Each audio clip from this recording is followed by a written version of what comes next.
Hello, everybody. Welcome to another edition of Motown's Wrestling Review. I'm your host, Tony Motown Allen, and I'm the president of the Motown's Wrestling Group on Facebook. If you're not part of the Motown's Wrestling Group on Facebook, make sure you join. Myself or the First Lady herself, Ty Nicholson, will accept your request once you try to get in. Now, we're here talking about night one and night two of WrestleMania. I'm doing my prediction today. Going to touch a little bit, go a quick recap of the Hall of Fame. Not really recapping what was said and all that stuff, though, but just kind of how I felt about the whole thing in general. And I know I haven't done the Motown's Wrestling Review for the last 2 weeks for Raw and SmackDown. Honestly, they really have been worth the time. But I was on the Future Focus podcast last week, so if you didn't watch that, make sure you go check that out because I did share some of my thoughts on the stuff that's been going on with wrestling. I will be on tomorrow as well as we discuss night one on there. And the predictions I'm about to share with you today for night two, I am going to share on there as well. But we're also going to kind of give our thoughts about what's going on with WrestleMania and some other things going on with wrestling too, though. So even though I haven't done this week a review of wrestling though, but you can check me out there. I will be not. I'm just guest on the show right now. I was on there last week because your not so humble correspondent Robert Black is not feeling well. He missed last week and he's not going to be there tomorrow. So I will be just jumping in as a guest, just kind of help fill it out, filling those big shoes that Rob has is really hard to fill. But Rob is not feeling well, so please keep him in your thoughts and prayers. Rob, we do hope you get better soon. Now, the first match on the WrestleMania card for night one, which will be on ESPN. The opening match for WrestleMania weekend will be the Vision. Logan Paul, Austin Theory, and ISO Speed taking on the Usos and LA Knight. Yeah! I made my predictions on the Future Focus podcast. If you didn't see, if you saw it, you already know. I picked the Vision in this. And we're all about like 6 days later. I'm still sticking with the Vision as far as winning this. I don't. Last week I was talking about I can see Jay Uso turning heel though, but honestly, with the shit that happened with him and Cameron, we know Cameron's probably going to get involved in this in some type of way on ESPN. So I'm sure there's gonna be some kind of shenanigans that's going to lead to like them two kind of getting an altercation that's going to cause the Usos and LA Knight to lose. I think we're probably going to see like some tensions, maybe a little confrontation between Jay Uso and LA Knight. One of them probably going to walk out of this motherfucker a hill. Right now, I think it's going to be Jay Uso. But part of me thinks it's not going to be Uso because now we got the It's Us Us. They want it. So with that, maybe it's LA Knight going to turn heel. I don't know. I'm really kind of torn on. My heart tells me Jay Uso, but it doesn't really make sense to give them new music last week, which is like a babyface entrance just to turn around, turn him heel at WrestleMania. So maybe LA Knight's going to be the one turn heel. Who knows? Somebody's turning heel though tonight on ESPN. Cameron's going to be a big part of it. Unfortunately, a lot of celebrity involvement this year. We always blame Vince McMahon for this, but sometimes I might have to put my little Vince McMahon bat signal out, look for him because TKO, oh my God. The next match on ESPN for free is Jacob Fatu versus Drew McIntyre in an unsanctioned match. Now, I'm picking Jacob Fatu though, but I got to give a shout out to Drew McIntyre because in my opinion, Drew McIntyre in this feud has been the MVP. I think Jacob Fatu, since he's been back, hasn't had the momentum and just the being over like he was before his injury. But I really think Drew McIntyre has really stepped up to carry this feud, in my opinion, keeping it interesting. Like honestly, originally when they booked this, I really gave no fucks about it. But I am very intrigued with this and everything. I'm really looking forward to it. But I'm picking Jacob though. Even though Drew's been the MVP in the feud, I think Jacob Fatu is gonna get this win. Our next match is for the Women's World Championship, where we got Stephanie McMahon with the Devil's Kiss herself. Dush. Taking on Liv Morgan. Now, this match, in my opinion, could go in several different directions.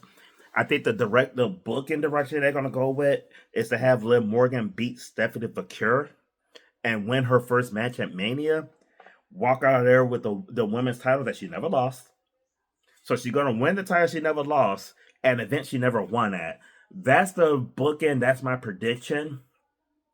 But there's a couple ways you could really go with this. First of all, Booker T needs to be announced for this. He needs to help get Stephanie Vicur over again because she lost her fire as well. She's kind of in the same boat as Jacob Fatu. She lost the fire a little bit. She needs Booker out there for commentary. But here's what I'm hoping for. My prediction is Liv, but my hope.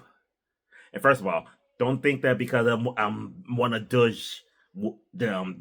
That's not affecting my prediction because I want to douche Liv Morgan just as much as I want to douche Stephanie Vicur. My hope is that dirty Dominic Mysterio turns on Liv Morgan, align himself with Stephanie Vicur, helping her retain the title. I think that's a better ending. I think it'd be good for Stephanie Vicur to have Dirty Dom. Part of the reason we talked about in the Future Focus last week, and Marcus brought it up, I think he's right. Stephanie Vicur cannot cut a promo that we understand. Dominic could be her mouthpiece and the person that helps keep that title on her. She could go another year with that title. Plus help Dom win some WWE gold as well. So this is what I'm hoping for. I would be so happy if Liv don't win this match because of this reason. I don't think they're going to do it, but Stephanie Vicur needs Dirty Dom. Just like Stephanie Vicur needs me to put it on her like this. Now, my next prediction is coming with a disclaimer. Y'all know I got my boos. I love Stephanie Vicur. Y'all know I love Liv Morgan. Y'all know I love me a little titty time. Mandy Rose is one of my top boos still.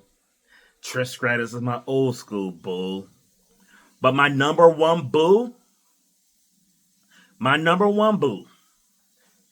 is AJ Lee. And when you look at all my boos, they're fucking sex goddesses, to be honest with you. Like, fucking sex symbols galore. So I know some of y'all might be surprised that my number one boo is definitely the opposite of all these bitches.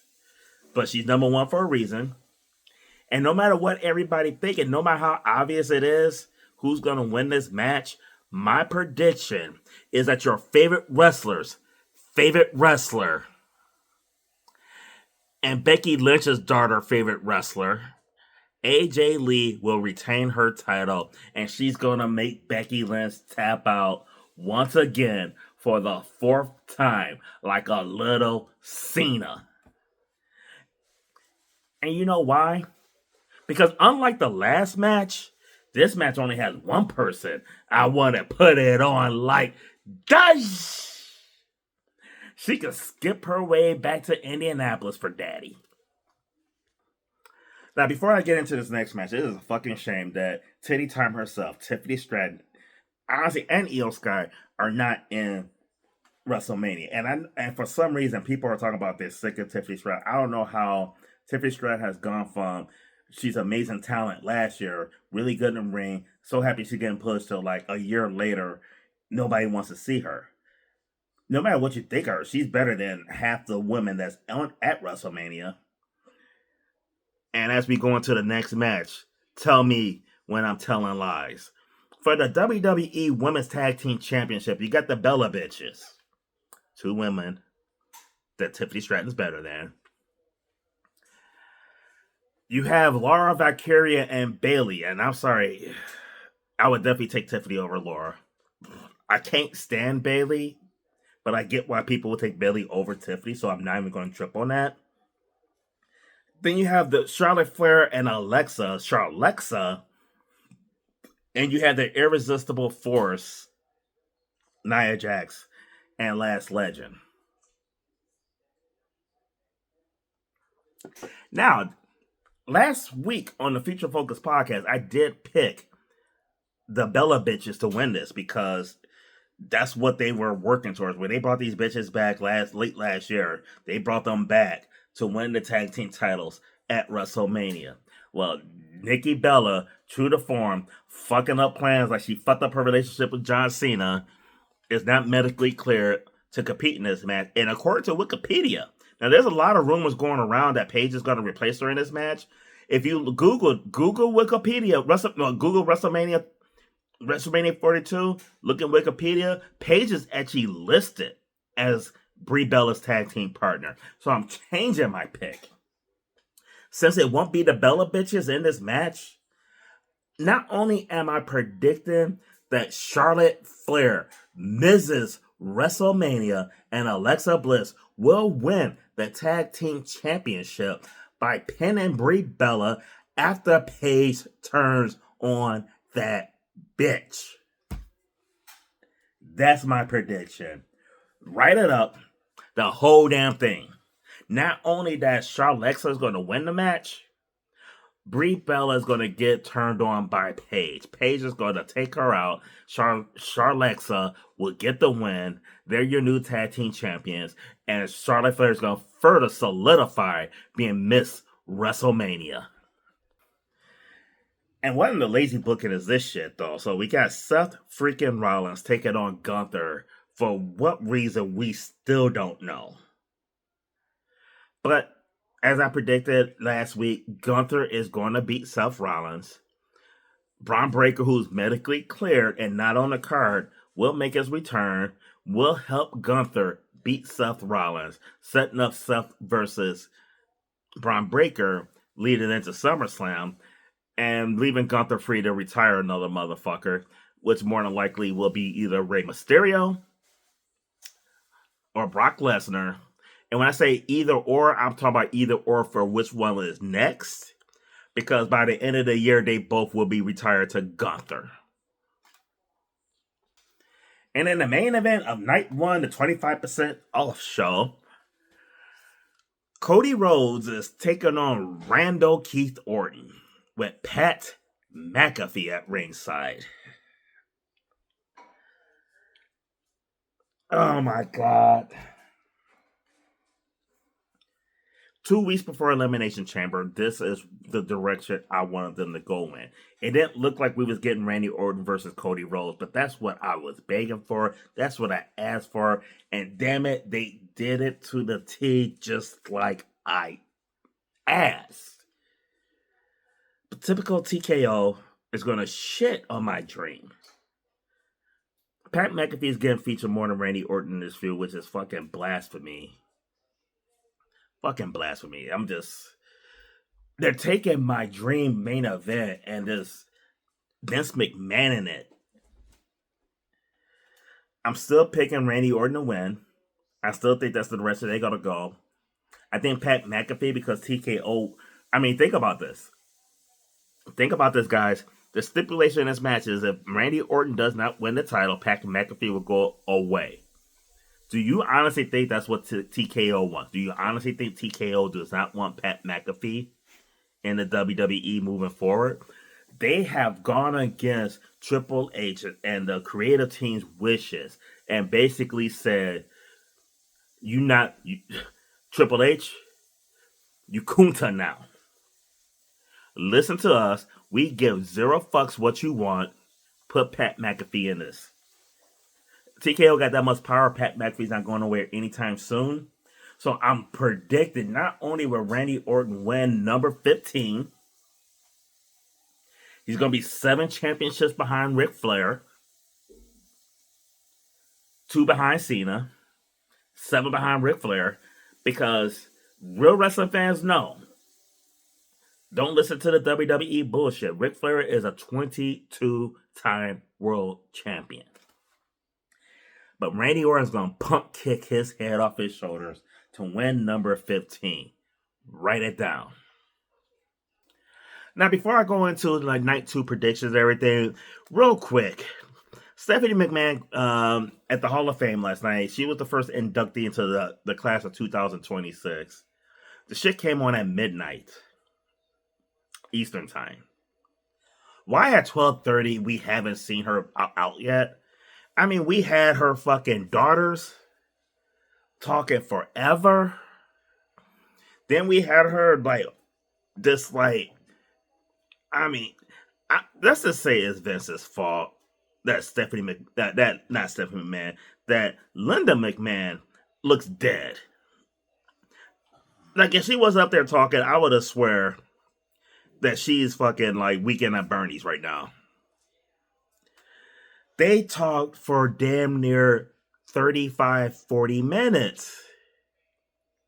Now I get the fact that like, okay, you had her three daughters and each one of them had a talk, and I just kind of felt like this was like a honestly, I just felt like they were really setting up the girls. They're setting up the girls going into wrestling.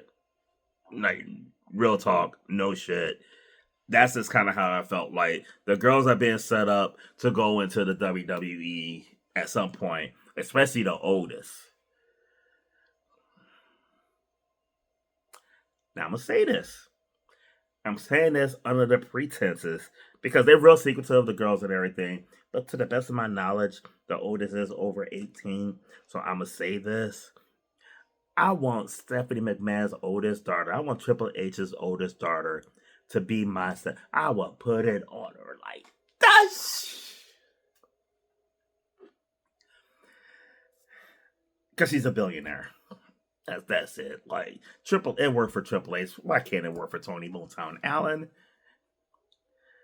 That the Levesque girls legally would be the ones that bump AJ Lee off as my number one boo because it's just a smart business. It's best for business. But everything was just too long, and the only enjoyable part of Stephanie McMahon's speech that wasn't like a snooze fest was when she went into the heel character. That was the best part of the speech, is when she turned into Stephanie McMahon the heel versus being herself. So then we had Demolition going. I actually like this. This was probably my favorite, my second favorite part of the show. You had Arn Anderson from the Brainbusters. You had Haku from the Colossal Connection. Also the Islanders, as he pointed out. Nobody else mentioned the Islanders except for Haku. And you also have Warlow from the Powers of Pain. Some tag teams that have fused with Demolition and everything. It was good to see all those guys out there. It was good to see Demolition. I'm not a Demolition fan. In my opinion, they're fucking Temu Road Warriors. But I know how big they were. And honestly, they had some kick-ass fucking music. Nobody really comes out with they had the fucking black Jason mask. They take off their face painting. You really didn't see people do that shit. To this day, you really don't. So I did really enjoy that that induction into the Hall of Fame. I'm not a fan of the legacy thing because Bad News Brown's family just kind of sitting there like they just got the shaft, and it would have been nice if somebody actually inducted Bad News Brown and Sid Vicious into the Hall of Fame, but since they're considered legacy, which I don't understand between the difference between being an inductee and being a legacy. Like, what's a fucking legacy? What's the legacy thing? Like, I don't get it. If you guys get it, leave it in the comments. I don't get why they're a legacy and not just straight up Hall of Famers. I would have rather heard these guys get inducted into the Hall of Fame than Dennis Rodman. You could put the celebrities in the celebrity ring all you want. We don't necessarily need them inducted. And speaking of which, Rodman is one of my favorite NBA players of all time. But the rambling he was doing on this shit, this praising Hulk Hogan, sucking his dick, the whole his son Nick, like Hogan was just there for his son no matter what stupid shit he did, and Nick Hogan did some stupid shit. You can say what you want about Hulk Hogan all you want. Hulk Hogan never killed his friend in a car accident and served time for it. But hey, everybody's kid's not perfect. At least Nick Hogan didn't overdose on black tar heroin. For those that you don't know, that's Ric Flair's son. So I really could have did without Dennis Rodman's speech. I would have rather seen Bad News Brown and Sid Vicious get inducted and people speak on them more so than Dennis Rodman and everything. Let's celebrate let's make the Hall of Fame a celebration of these careers and everything. But the phenomenal AJ Styles, man, I didn't realize how much I miss his music until yesterday. Like the phenomenal AJ Styles, the international shows without him are gonna suck. That little song they sing for him. So I did enjoy AJ. I did enjoy Demolition. Those are the two inductees that I really enjoyed. I'm disappointed we didn't get it like the people talking on Sid and Bad News Brown because those are two characters that I really liked, and it would have been nice to have somebody celebrating their careers like we got the people to celebrate Stephanie McMahon for an hour. And Dennis Rodman, who was just a rambling drunk. So, but that was my overall take on the Hall of Fame. Then we got the Vision, Logan Paul, Austin Theory, and Ice Show Speed taking on the Usos and L.A. Knight. Yeah! This is the kickoff on ESPN for night 2, and I got the Vision winning this one. We all...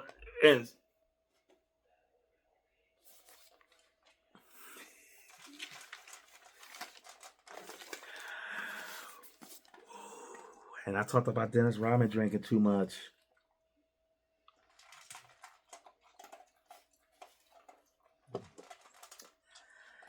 Let's just pretend I didn't say that. Kicking off night 2 of WrestleMania, Oba Femi taking on Brock Lesnar.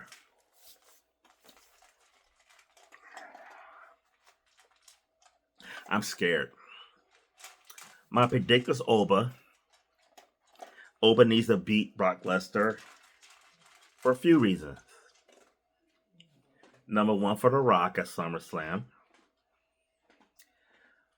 For Bobby Lashley at that, day 1, New Year's, wherever the fuck that was, shit that they did right before he took on Roman Reigns in a title for title match at WrestleMania. Not only for Big E, and most importantly for Kofi Kingston. Oba needs to win this match. But I feel like I'm picking Oba knowing Brock Lesnar's going to win. And some of you might be saying why you say that way. First of all, Brock Lesnar never had the edge in this feud. Like, Oba's been on the offense the entire time. And every time I've seen this, I've seen Brock Lesnar win. Look at Goldberg. Brock is retiring this year. That's another reason why I think Brock Lesnar is going to win this match to keep him huge, to make him unstoppable going into Gunther later this year. So, my heart is my prediction. This is like an AJ Lee prediction. I don't believe it. In my heart of hearts, just like with AJ, I don't believe this prediction, but I'm predicting Oba Femi. But my head is looking at everything. My head is telling me it's going to be Brock Lesnar, but I'm still picking Oba. Now, we're going to stick with night 2. Oh, God, I can't believe I went to the fucking 6-man tag to kick off night 2. That's my Hulk Hogan in the Superdome when he called it the Silverdome moment. Also on ESPN, the ladder match is on ESPN. I don't get your booking. I can see the U.S. title match Trick and Sami Zayn being for free. I could see like the Demon versus Dominic being free. I don't get how these 2 matches are free. I don't get it. Oba Femi and Brock Lesnar is like your biggest match that doesn't involve a title. If that match had a title, it'd be a night 2 main event, and you're giving away for free. This is one of the most exciting matches of the night. This ladder match. You got Penta, Zero, Mero, and Javon Evans. My mom hates him, but his high flying up, and she thinks he's too goofy. I can understand why she don't like him, but man, the things he could do in the ring is amazing. Then you got Dragon Lee, which is kind of like, for me, it's like, okay, whatever. You got the most underrated member of the Judgment Day ever, JD McDonough in this. You got, You got a fucking Lana's husband, Rusev. Rusev might be the reason it's on the free show because there is nothing about Rusev that makes me feel ladder match. And you got Rey Mysterio, the Hall of Famer. Dumped into the Hall of Fame, what, a year or two ago, and he's still wrestling?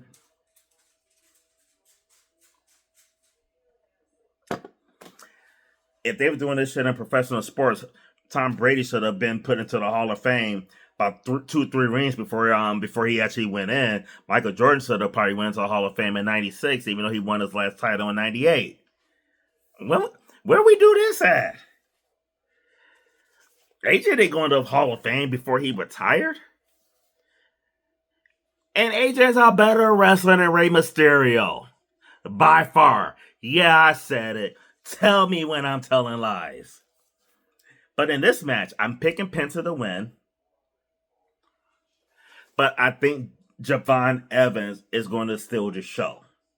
I think the thing that everybody's going to be talking about is Javon Evans' performance.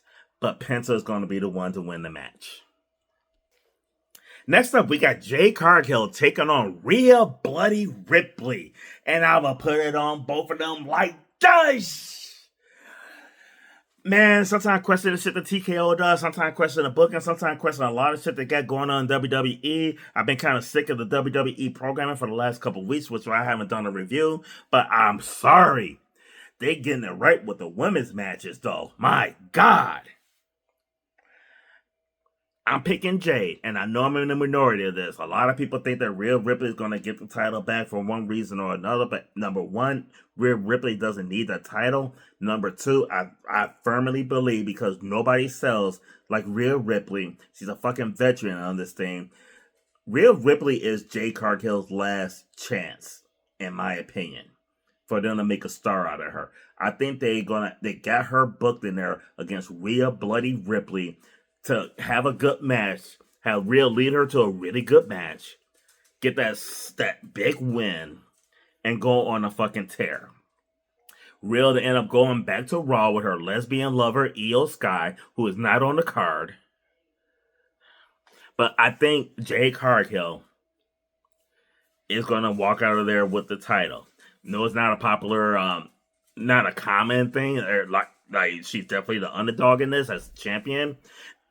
Especially when she had the baddies and everything now. Like, I think they put this group behind her because they have future plans with her being a big star. You don't give her these two bitches and put her in a faction for her to turn around and fall on her face and take the title off her and have her get deleted. Delete. No, they're not doing that with Jade. Now, Jade's going to have to, when they give her this ball at WrestleMania with this win, she's going to have to fucking run with this motherfucker and run fucking good. Because if she doesn't do great after this match, if they do this for her and she drops the ball, they would kick her black ass out the WWE. She should be like Tiffany Stratton next year at WrestleMania with us going, how come her ass ain't at WrestleMania 43 in Saudi? Next up, speaking of shouldn't be at WrestleMania, Sami Zayn versus Trick Williams. There's not a lot of matches on this card, so we don't have a room for a squash match. But in my opinion, whoop that trick.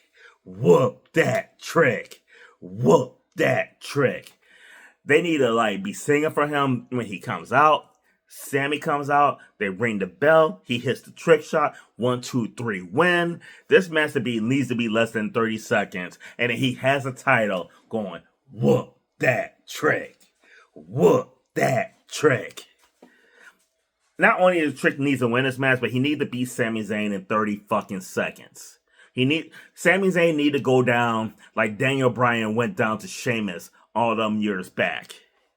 That's what we need to see at WrestleMania. It ain't gonna happen because they do the 2-night thing. There's only 6 matches. 2 of them are free on night 2 of WrestleMania, as you're still trying to sell tickets to this fucking second. But that's what we need. Now, the easiest match on the whole damn card to pick, you got Demon Finn Balor taking on Dirty Dominic Mysterio. This is the first time in 3 years we're getting the Demon. First time in 3 years. So, everybody knows Demon Balor's winning this. Dirty Dom ain't ready for the heat. He ain't ready for this smoke. I love you, Dirty Dom, but gonna miss you.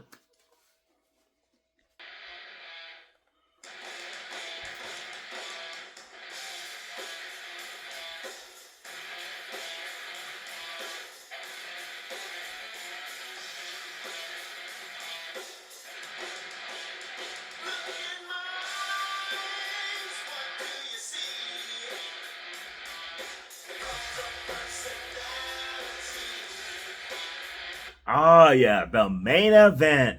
The main event for WrestleMania. We got CM Punk defending his title 2 years in a row. Well, not defending for 2 years in a row, but for 2 years in a row. CM Punk is the main event of WrestleMania. And CM Punk is taking on our tribal chief.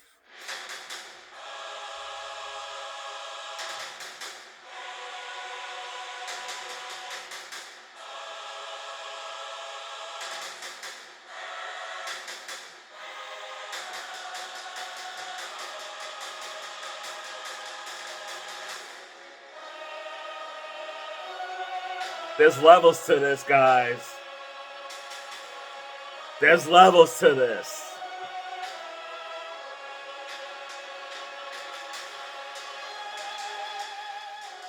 CM Punk taking on the biggest star in the company. Tell me when I'm telling lies. And I got CM Punk winning this match. Last year, he main evented WrestleMania for the first time in his career. A lifelong dream. This year, at WrestleMania 42, Phil Brooks, the man who stole AJ Lee from me when he had Lita, is going to win his first main event at WrestleMania when The Rock makes his return and fucks Roman Reigns out of this match, setting up the main event for WrestleMania 43 in Saudi Arabia. Saudi Arabia, we will get The Rock versus Roman because The Rock withdrew Roman. Intentionally or unintentionally, won't matter. The Rock is coming back at WrestleMania 42. He's going to inadvertently or intentionally screw Roman Reigns. And that's your main event for WrestleMania 43 for the Saudi show. Book it.